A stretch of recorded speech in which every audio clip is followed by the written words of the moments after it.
Hello guys, welcome back to my channel actor Vinod ఏవికే. ఈరోజు నేను ఒక ఆడిషన్స్కి అయితే వెళ్తున్నాను అనమాట. ఒక మూవీ డైరెక్షన్ టీం నుంచి నాకు కాల్ వచ్చింది ఆడిషన్స్కి రమ్మని. సో అలాగని పొద్దున్నే ర్యాపిడో బుక్ చేసేసుకొని అలా వెళ్ళిపోయాను. చూడండి రోడ్స్ ఎంత ప్రశాంతంగా ఉన్నాయి, ట్రాఫిక్ లేకుండా. అండ్ లొకేషన్ వచ్చేసి రంగభూమి అనమాట. ఈ రంగభూమి అనే లొకేషన్ చాలామంది ఆర్టిస్టులకు తెలుసు. ఎందుకంటే ఇక్కడ స్టేజ్ డ్రామాలు జరుగుతాయి, నాటకాలు జరుగుతాయి. అండ్ కొత్తగా వచ్చే ఆర్టిస్టులు కొంతమంది ఇక్కడ యాక్టింగ్ క్లాసెస్ కూడా తీసుకుంటారనమాట. అండ్ ఒక ఫామ్ అయితే ఇచ్చారు నాకు, ఫిల్ చేయమని. ఫిల్ చేసి ఇచ్చేసాను. అండ్ వీళ్ళు చాలా మంచిగా రిసీవ్ చేసుకున్నారు. అండ్ వాటర్ బాటిల్స్, స్నాక్స్ ఇచ్చారు. చాలామంది వచ్చారు ఆడిషన్స్కి. లిస్ట్లో ఫస్ట్ పేరు నాదే వచ్చింది, అందుకే నన్ను పిలిచారు. చూడండి నా యాక్టింగ్ ఎలా ఉందో.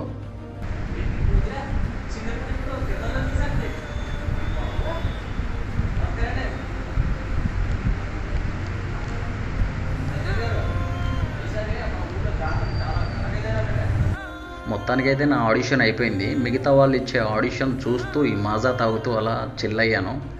తర్వాత ర్యాపిడో బుక్ చేసేసుకున్నాను మెట్రో స్టేషన్ వరకు. ఎందుకంటే ఎంత దూరం నుంచి మళ్ళీ బైక్ మీద అంటే ఎండలో చాలా కష్టం అవుతుందని చెప్పేసి మెట్రో స్టేషన్ వరకు చేసుకున్నాను. ఎండాకాలం కదా, మళ్ళీ బైక్ మీద ఎందుకు, రిటర్న్ వచ్చేటప్పుడు మళ్ళీ మెట్రోకి వచ్చేస్తే బెటర్ అని చెప్పేసి అక్కడ నుంచి మెట్రోకి స్టార్ట్ అయ్యాను అనమాట. అసలు చాలా కూల్గా ఉంది మెట్రోలో. అండ్ మొత్తానికైతే ఆడిషన్ ఇచ్చేసి మళ్ళీ రిటర్న్ అయిపోయాను అనమాట. చూద్దాం ఏం జరుగుతుందో.